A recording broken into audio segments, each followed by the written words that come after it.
Pretty much every business out there is sitting on an absolute goldmine of data. But here's the problem, right? It's scattered all over the place, making it basically impossible to see the big picture.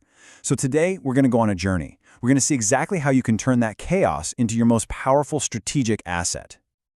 All right, let's kick things off with a question that probably hits a little too close to home. Why is it so ridiculously hard to get a straight answer from your own data? You know the information is in there somewhere, but it just feels locked away in a dozen different systems that flat out refuse to talk to each other. And this is exactly why. Your data is living on these separate, isolated islands. You've got your e-commerce system over here, tracking orders.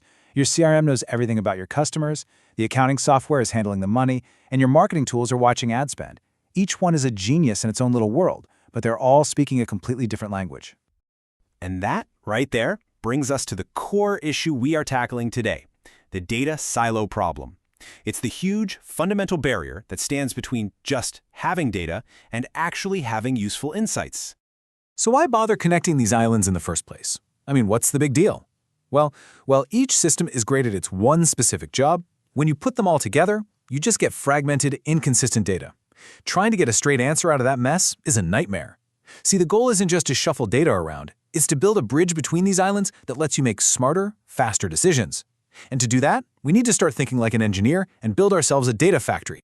And this is our game plan. This is the blueprint for our data factory. It's the journey our data is about to take. First, we'll extract it from all the sources. Then, we'll orchestrate its arrival, store it in its original raw form, transform it into something truly useful, and finally, deliver those priceless insights. This is our roadmap for the next few minutes. All right, let's get started. We're heading to the first station in our factory to see how this all begins: extraction. This is where all the raw materials show up at the receiving dock. So, what is extraction?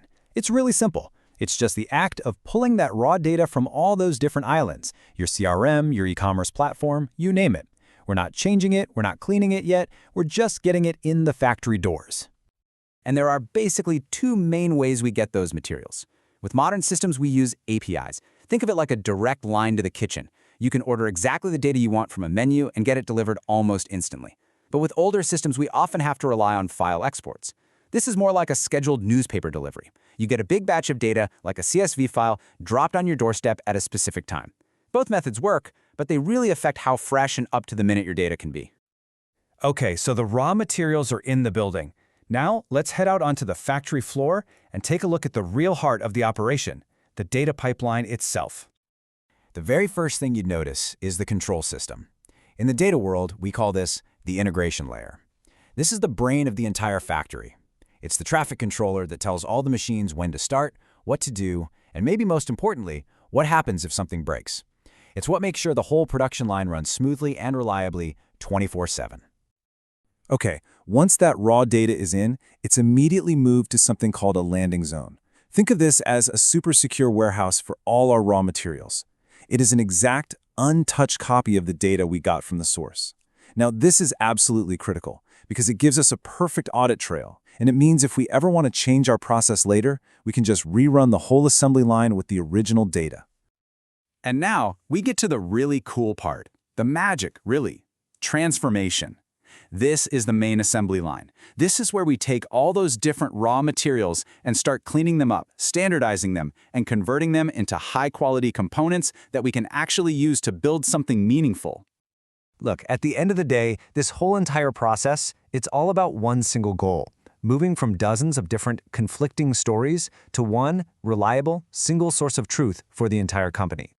So what does that actually mean? What's happening on this assembly line? Well, we're kicking out bad or invalid data. We're making sure every single date and currency is in the exact same format. And this one is huge. We're matching IDs across systems. We're teaching the factory that customer 123 from sales is the exact same person as contact ABC from marketing. And finally, we're applying our core business rules, like how we calculate net sales. And wow, just look at this slide. This shows you the magic right here. On the left, you've got the raw, messy, inconsistent data we started with. All these different ID formats, wacky date styles, currency symbols everywhere. And on the right, clean, consistent, standardized information that's ready for analysis. It's a perfect picture of going from total chaos to perfect clarity. But hold on, we're not done yet. Before any of this data is shipped out, it has to pass a final, rigorous inspection. This is our quality control station. We're checking for missing information, hunting for duplicates, making sure the numbers are in a valid range, and ensuring all the connections in the data actually make sense. Only the absolute highest quality data makes it past this point. So we've built our factory, we've processed the materials, we've checked for quality. So what? What's the big payoff here? Why does all this effort really, truly matter to the business? All of that finished, high-quality product gets stored in what's called a data warehouse. Now, this is not just another silo. Think of it as a pristine, highly organized, central distribution center. It's where all your best data lives, ready to be shipped out for analysis, and it's built for one thing: speed. It's designed to get you answers fast. And who's actually using this stuff? Who are the customers for our factory's finished product? Well, pretty much the entire business. This clean, trustworthy data is what powers everything from the BI dashboards your executives are watching, to the detailed reports your teams rely on every single day, and even the complex predictive models your data scientists are building. Just think about a game-changing metric like customer lifetime value. I mean, to calculate that accurately, you need data from sales, from marketing, and from customer support. It is an insight that is literally impossible to get without connecting all those data islands first. This right here, this is the tangible dollars and cents result of a well-built data pipeline. So when you boil it all down, this is the real impact on the business. It's about making decisions faster and with way more confidence. It's about having everyone in the company from the top down working from the exact same set of numbers.